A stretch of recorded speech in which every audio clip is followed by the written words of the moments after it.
Assalamualaikum warahmatullahi wabarakatuh. Sahabat, dimanapun berada, ada seorang pemuda yang bernama Mubarak. Pemuda yang bernama Mubarak ini bekerja di sebuah kebun buah milik seorang majikan yang kaya. Ia tinggal di kebun itu dalam waktu beberapa lama untuk menjaga sekaligus merawat buah-buah yang ada di perkebunan itu. Pada suatu hari, majikannya datang bersama istrinya menengok kebun miliknya, kebun buah miliknya. Ia mendekati Mubarak dan berkata kepada Mubarak, "Wahai Mubarak, aku ingin buah delima, tolong diambilkan buah delima yang sudah manis." Lalu dengan cekatan Mubarak menuju sebuah buah delima, lalu memetik satu buah, lalu diberikan kepada majikannya. Oleh majikannya lalu ia pecah buah delima itu dan dia makan. "Wahai Mubarak, ini masih masam, tolong ambilkan yang manis." "Baik Tuan." Ia dengan cekatan menuju pohon yang lainnya, lalu mengambil buah yang diperkirakan sudah manis. Setelah diambil diberikan kepada majikannya itu. Dipecah lalu dimakan. "Mubarak, ini masih masam, belum manis. Ambilkan lagi yang lain." "Siap." Dengan cekatan lagi Mubarak mengambil sebuah yang dinilainya ini sudah manis ini. Diambil, diberikan kepada tuannya. "Mubarak, apakah kamu tidak tahu mana buah yang masam, mana buah yang manis? Ini masam lagi, ini bukan buah delima yang manis." "Mohon maaf Tuan, saya tidak tahu." "Lah kenapa tidak tahu? Kan kamu tiap hari di sini." "Saya belum pernah makan buah delima itu." "Loh, kenapa engkau belum pernah makan buah delima itu? Apakah enggak mau?" "Bukan begitu Tuan.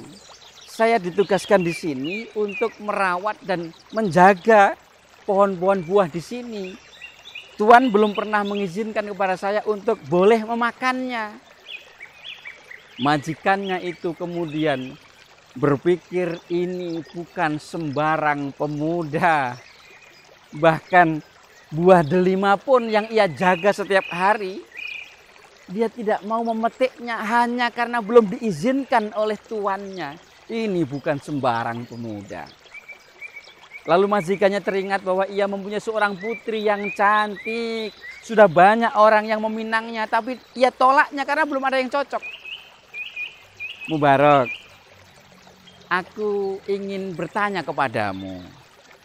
Aku mempunyai seorang putri yang cantik dan sudah banyak yang meminangnya, tapi belum ada aku yang cocok, semua aku tolak. Adakah engkau bisa memberikan pendapat kepadaku?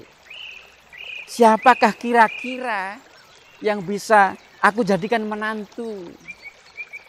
Lalu Mubarak menjawab, "Wahai Tuan, ada orang yang mencari menantu dengan mempertimbangkan keturunannya. Ia anak siapa? Itu menjadi pertimbangan penting di dalam mencari menantu, mencari jodoh bagi anaknya. Yang kedua, ada juga orang yang di dalam mencari jodoh itu pertimbangannya adalah hartanya. Ia kaya atau bukan? Kalau tidak kaya ditolak, tidak mau, hanya mencari yang kaya saja.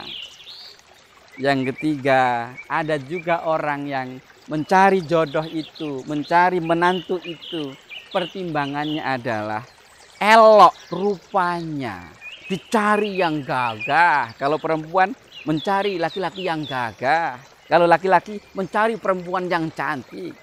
Itu menjadi pertimbangan utamanya. Ada pula yang mencari jodoh, mencari menantu itu pertimbangannya adalah agamanya. Agamanya baik menjadi pertimbangan penting untuk diambil sebagai menantu, diambil sebagai jodoh.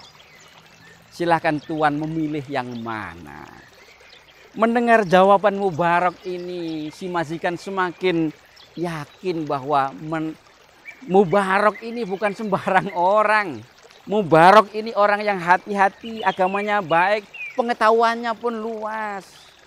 Lalu ia mendekati istrinya, "Wahai istriku, sepertinya aku sudah menemukan calon menantu yang cocok untuk anak kita." "Siapa?" "Mubarak." Lalu ia cerita tentang Mubarak. Mubarak di sebelah sana, dia cerita dengan istrinya. Lalu istrinya setuju. Anaknya pun kemudian ditanya, anaknya pun setuju. Maka dinikahkanlah putri orang yang kaya ini, mempunyai perkebunan yang luas itu, dengan seorang pemuda yang bernama Mubarak karena pertimbangan agamanya.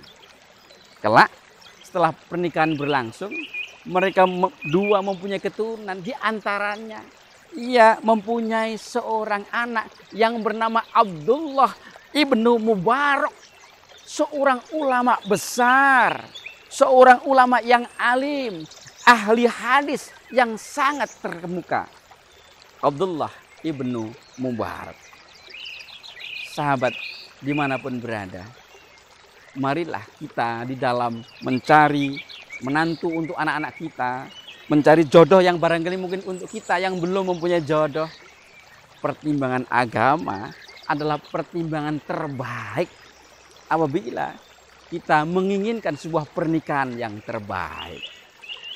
Semoga dengan agama yang bagus, agama yang kuat, rumah tangga yang dibangun oleh anak-anak kita, atau mungkin oleh kita sendiri yang sedang mau membangun rumah tangga dapat berjalan dengan baik, selalu bahagia, sama-sama menuju mencari keridhaan Allah Subhanahu wa Ta'ala, sehingga keluarga yang selalu berbahagia baik di dunia ini maupun di akhirat kelak. Allahumma amin. Wassalamualaikum warahmatullahi wabarakatuh.